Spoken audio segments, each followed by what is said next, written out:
Hello guys, my name is Martin Vizcaino and today we are going to react to a new video. This video is called The Army of Satan Part 18, Changing the Creation of Allah. So right now you know how the series go. I watch some videos to understand better the Muslim religion, you know more about Islam, and in the comments you normally give me more information to understand more about this religion. So that's the thing I really appreciate of you, sorry. And let's go to the video, right? I hope you're doing well during the quarantine. I'm not sure if you're doing quarantine there, but I hope you're very healthy. So let's watch the video.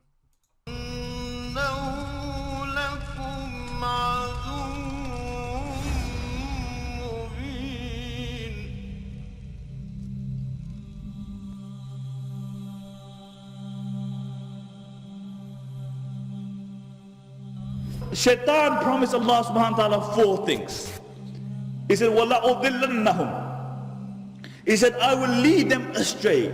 And you look at majority of humanity today, instead of becoming the servants of Rahman, they are the servants of Shaitan. Then he said, وَلَأُمَنِّيَنَّهُمْ. And he said, I will give them unto their false passions and their desires.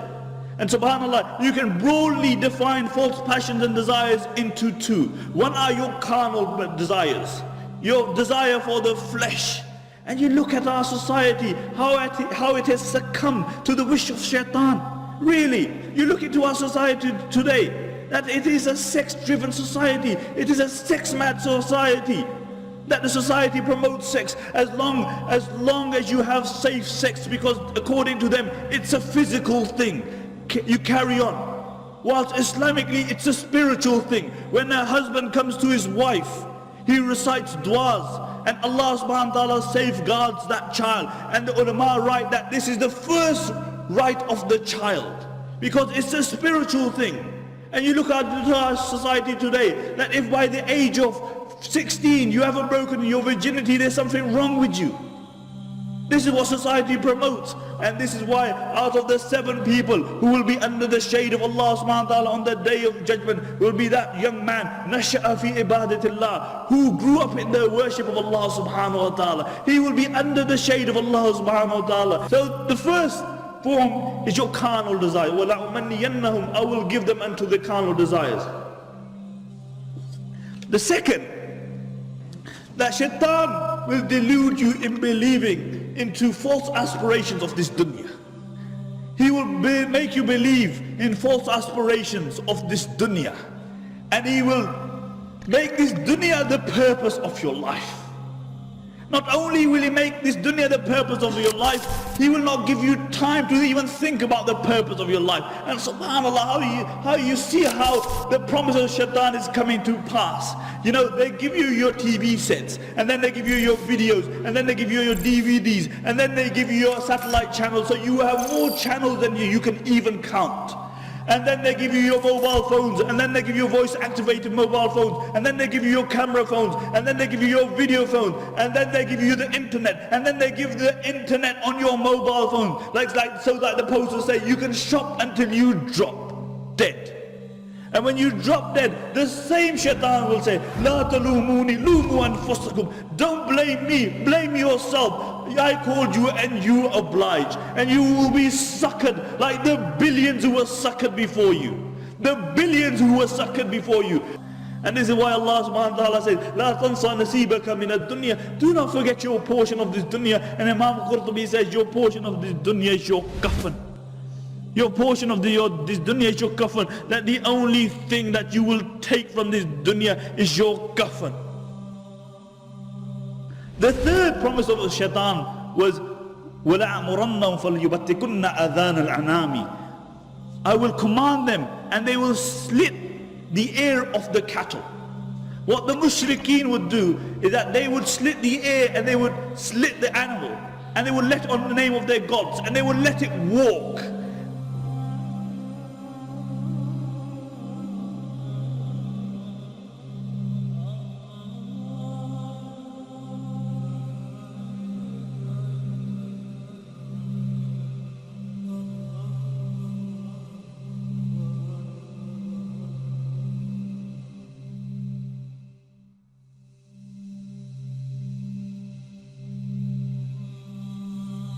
The author of Tafsir Mazari mentions that this means that a time will come where shaitan will tell man to disfigure the creation of Allah subhanahu wa ta'ala. And you see this today, really. You look into our society, a consumer society, where they try to create chickens without feathers. They try to create chickens without feathers. Where recently in Switzerland they found a fruit fly, and from that fruit fly they found a gene which they dubbed eyeless. And when they noted that wherever they injected this gene, an eye would grow. And they injected this gene on 14 places of this dragon, on this fruit fly. And on 14 places on the anatomy of the fruit fly, eyes grew. See, this is man playing God, playing with the creation of Allah subhanahu wa ta'ala. But it doesn't stop there. You look at those who reach the pinnacle of success. Really, look at those people who reach the pinnacle of success. Those like Michael Jackson. You know, this guy was a good looking person a few years ago. But he reaches the pinnacle of success, and then he's deluded by the dunya. He even thinks that there must be some more contentment out there. But doesn't realize that the only contentment is the contentment of the heart. The only time you can really have contentment is when you recognize your creator. And then what does he do? He starts playing around with his features. He starts disfiguring his features. And now you look the way, the guy doesn't even look like a human being. And the fourth promise of shaitan is, وَلَأَعْمُرَنَّهُمْ فَلْيُغَيِّرُنَّ خَلْقَ اللَّهِ. I will command them and they will change the creation of Allah subhanahu wa ta'ala. Subhanallah. You know, the traditional interpretation for this verse was to shave the beard was to change the creation of Allah, because this was a sign of a man. To pluck the eyebrows was a sign of change, a sign of changing the creation of Allah subhanahu wa ta'ala. But because the book of Allah subhanahu wa ta'ala transcends time and space, it is relevant for all time, because it guides us until the final day. Today, it relates to your GM foods. This is changing the normal process, changing the creation of Allah subhanahu wa ta'ala. See, when they take the antifreeze gene from the Arctic fish and they inject it into your tomatoes so they have long EVE Online is a vast shelf lives. This is playing with the creation of Allah subhanahu wa ta'ala, because believe it or not, fish don't have relationships with tomatoes. It doesn't work like that. This is GM food. You're playing with the creation of Allah subhanahu wa ta'ala. But worse than that is those who come on the TV set and they say, oh, I'm a man caged in the body of a woman. I'm a woman who's in the body of a man. And these are people who change the creation of Allah subhanahu wa ta'ala. And look, what could be a greater change in the creation of Allah subhanahu wa ta'ala? What could be a greater change in the creation of Allah subhanahu wa ta'ala? That a man transforms into a woman and a woman transforms into a man. And this was the fourth promise of shaitan. And you see it coming to pass today. What greater change could there be? That a man becomes a woman and a woman becomes a man.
The Prophet ﷺ said, hold on to the book of Allah.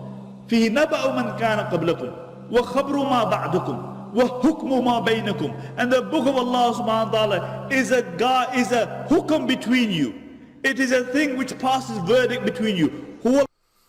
Okay guys, I'm sorry for waiting a lot until pausing the video, but I really thought that it was necessary to go along with the video until start to like calm a bit, you know, to like make a resume until that part to see my comments. First of all, you know me, I don't really want to sound disrespectful, you know. I'm a person that only wants to understand more this religion and learn more, you know. So forgive me if I say anytime in this video something that is not correlated with what do you think or what is the true you believe.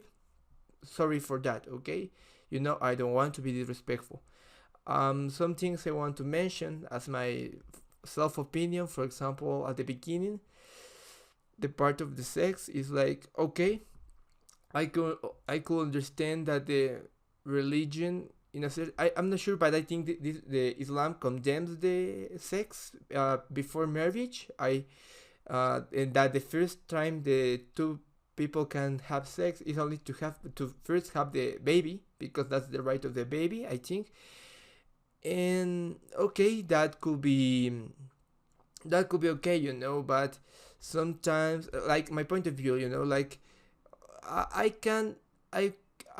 would like to say, for example, why it needs to be the first time, you know, for the baby, you know, like, is it really important to pressure the procreation? You know, it's like, I'm not saying it's bad or good, I'm only asking, you know, like, if they are married and they are following the thoughts of Allah, you know, their religion, they're, I think one of their incentives is to have a baby, you know, to have their procreation, you know. But why to force the first immediately to have a child, you know? Because some couples, first when they marry, of course they're in love and that, but they need to get to be prepared economical, they need to prepare in it other type of things, and because that they cannot going to have can have the right to have sex, you know, like okay, it's a carnal thing, but I think it was permitted if you marry, you know, like sometimes the couples need to wait a lot of time before they can really have a baby, because it's very expensive, you know, and you need a lot of utilities.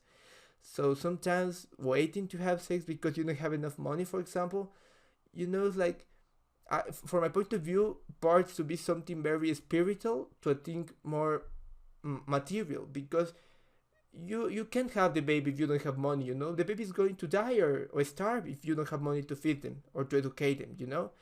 So I think that sometimes if that's why I understand, like, I would like to think that you can have sex when you're married, you know, because that's the one you love, then you're going to be with her forever or with him forever. But if this is the chance that you need to, the first time you have with your wife the right to have a baby, I'm not in agreement with that. That's my opinion. Of course, I don't want to be disrespectful. The time of marriage, like, you only can have sex when you marriage. I'm not saying I'm in agree or disagree. I'm only saying that I'm agree that society is decreasing the average age to have sex, and that's very preoccupating, because it's of course obvious that when you're younger you have less experience in this field, and when you have less experience you have more dangerous to be pregnant, to have diseases like herpes or syphilis. It's very dangerous, you know. So in that part I'm completely in consideration, in agreement. Like, we need to, if we can't again take up the average of sex in the society, because right now it's impossible, for my thing it's impossible to make every human being to only have sex when they marry, because some of them even don't marry, you know. But at least I think, for example, we can upper the average of age so the people can be in less unprotected situations, you know, less vulnerable. Sorry, my throat. Next, I will say about the food. Another point is that I'm not against what he's saying, but I'm not in complete agreement. Of course, my opinion, I don't want to be disrespectful. But in the part of food, sometimes, from my point of view, they are needed to be created, this type of genetic alterations to the food, you know, at least to the food. I'm not, because like there are some animals, not animals, more like plants, more like plants and food that without the human intervention, and that's proven scientifically. Of course, I don't want to go against you, but some fruits and things that we eat are created by the human being. They were not there. So some of them were created by genetic changes by the human being in laboratories. For example, the strawberries, is the first example I have in my mind. The strawberries were a derivation of a lot of experiments until they got the strawberry as we know today. And in some things, they are very important and good for the world entirely, because some food, if it wasn't altered genetically by the human, wouldn't be able to be transported to a lot of places, and a lot of places right now will be in hunger and starving because they are not having the food in the right time, because the food can go so resist longer. So sometimes I think it's important to know that it really changed in a good way for the air. I'm not saying for the Muslims or the Islam. I'm saying like in all the world, it's very important to take in consideration that the food alteration of its gene, it's important because it's given a lot of people to eat. It makes the food sometimes cheaper to people that cannot have the money to buy it. For example, I think that at least some people that follow Islam will be benefited by it, because some things they probably, if this weren't so easily changed, and that now with more chemics, I know that's hard to know, but some chemics and some alterations makes them to last longer, to be cheaper, because it's easy their production.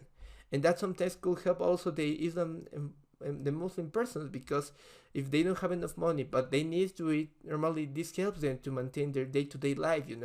That's my comment. That's my comment. And the last comment I think I wanted to do, also the part of the material things. I'm also in agreement with that. You don't need to be a part of the capitalist society. That's the way I saw it. You don't need to focus on having the best phone or having a phone with the internet, or be in the entertainment vicious world. But it's true, because when you die, God is only going to take your grave. I'm not sure what was the word there. I don't remember the word in Muslim. Sorry. But yeah, all those material things are not going to come with you. So better to focus on what's with you. You're inside, your spirit in a certain way, I guess. Not so long in the material. And the last thing, the human modifications. I of course, I don't want to create debate. I only want to understand this, but this is also to my opinion of an agnostic. The agnostic's opinion. And for me, the thinking of the alteration of the human being is like, I understand. Sorry, but I understand people who does it because sometimes they feel horrible, or they feel excluded, or they can't even find a couple. Sometimes probably could be a model that wants their their ribs taken out or their nose more perfect. Okay, that could be things like why you change your God's creation. But imagine being an ugly person, a person with a big piece of extra flesh in your head, something that makes you look in a certain way, horrible, that doesn't let you have your life normal because the other people don't see you as normal. Like, I'm not saying that this is or not happening, but for example, in the Islam world with the Muslims, do you really think that if a Muslim have some type of scar or some type of big part in his head that like an obstacle, like imagine a rock of meat, like here or here, some imperfections that not only are not so good for your sight, but are horrible in a certain way, because there can people with that type of things, or you have an accident that disfigures your face. In that cases, they also cannot change their face or their God's creation because that's Allah's creation. You really think that all the Muslims or Islam followers will accept them also in society because that's what Allah says? I'm not going against nothing of you, but that's a question, because I think all of us in the deep inside also have, these carnal desires things, it's very important to know that sometimes also all the religions are a little bit influenced by society, you know. I'm not sure if all the of the Islam woman or a Muslim woman or a Muslim man could fall in love with another man or woman that are horrible, you know. They can, but it's very complicated because in part they are influenced by society, you know. That's my job. I don't want to be disrespectful. I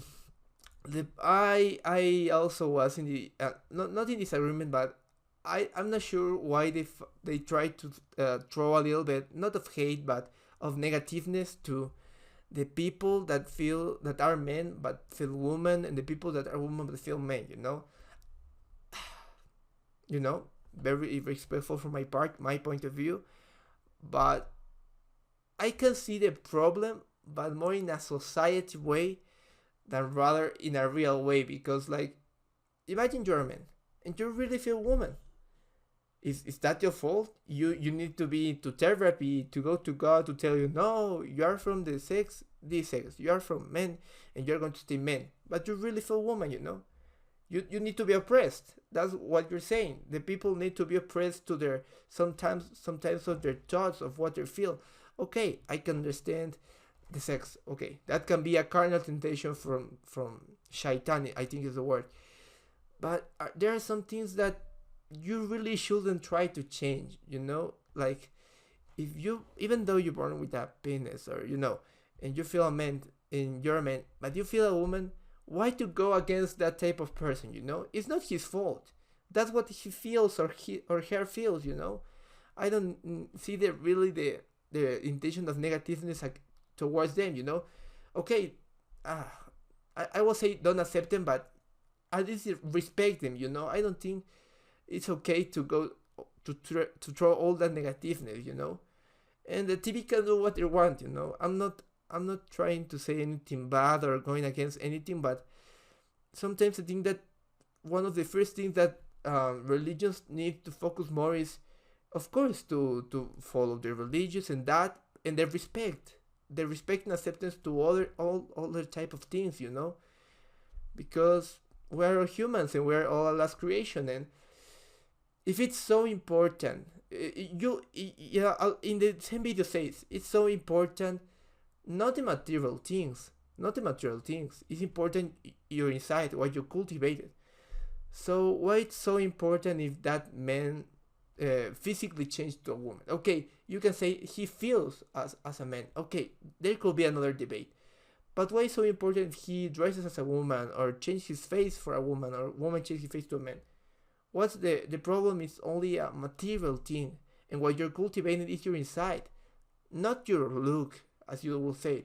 It's more important your inside. So why you care about they getting physical changes, you know, if the only thing that matters is inside? Sorry guys, of course I only wanted to be respectful. Sorry if anything of that sound as not. Really apologize, and let's end with the video, you know.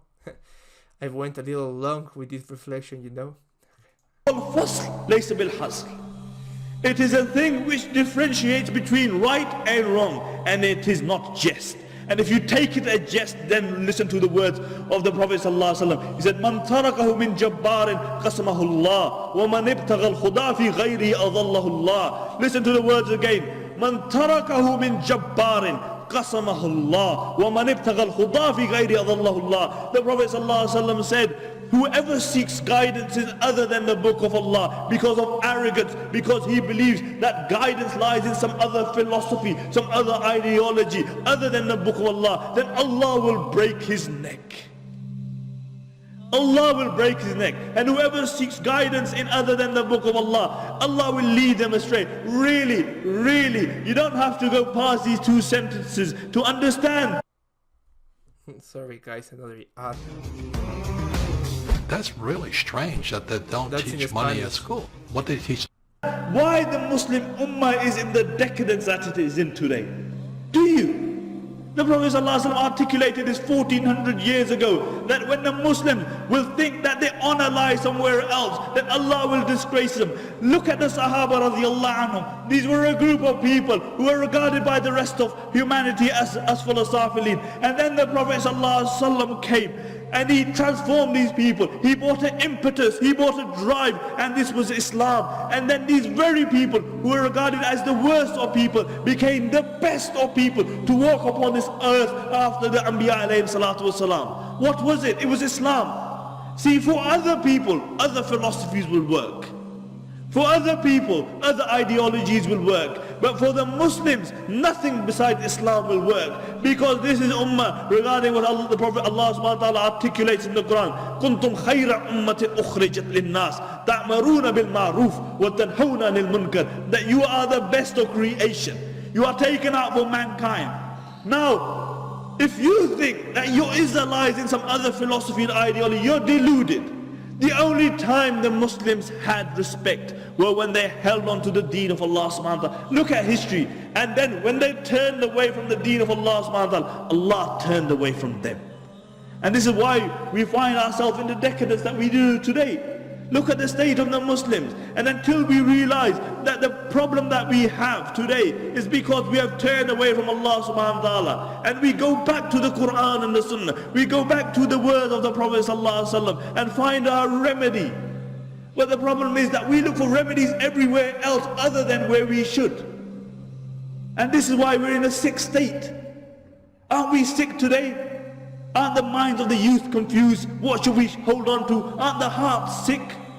Because society has many impulses. It will tell you, pull you in many directions. And then the more direction you go, the more confused you will be.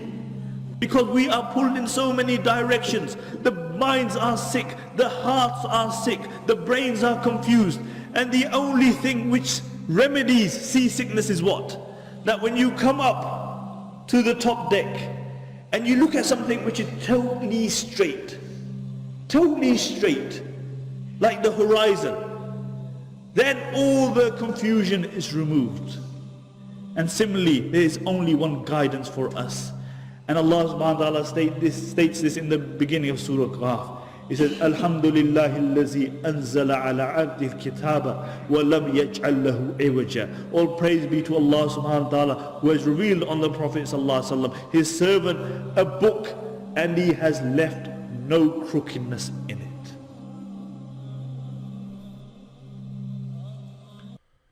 Well guys, I'm not making a more resume of this. You already heard my resume, But that's one thing, guys. Like at the end, we'll say that the Muslim only follow the Allah and the Islam. I understand it, but in a lot of videos there says that with the time some things and talks have changes through the time, of what they really think or what they really of what the Quran said, because at the end of the day they are like speculations of what tries to say the Quran. I'm not saying that all of them are speculation, I don't want to be respectful, but some of times, of course, they say things clearly, but some of times it says in some videos that are like, what they think this was being to men, so imagine that in the future some part of the Quran tells you that to be more open, to be more respectful. I'm not saying that the religion is a change, not of that. I only think that sometimes we could have mismatched what Allah tried to say to us, because there are so many things that He tried to say that I don't think we already discovered all those things, That could be very complicated to do. But well, guys, the only thing I wanted to say to end this video is that at least we should try to procure to, of course, follow our religion, our talks, or values, but to add more values. Like, I think what value that we need to really focus more is in the respect, I'm not sure in the acceptance, because that is more difficult, for all of us, including me, the acceptance of something. But I think the respect, you don't need to be with that person, with that top, at least you could respect it, If that's not the respecting you, you should respect also. But well, guys, I hope you like this video. I hope you didn't feel in any type of way disrespected for your religion. Sorry. And I hope you like this video. Sorry for the 2 ads. You could saw a little bit of Spanish there. So I hope you like this video. See you guys.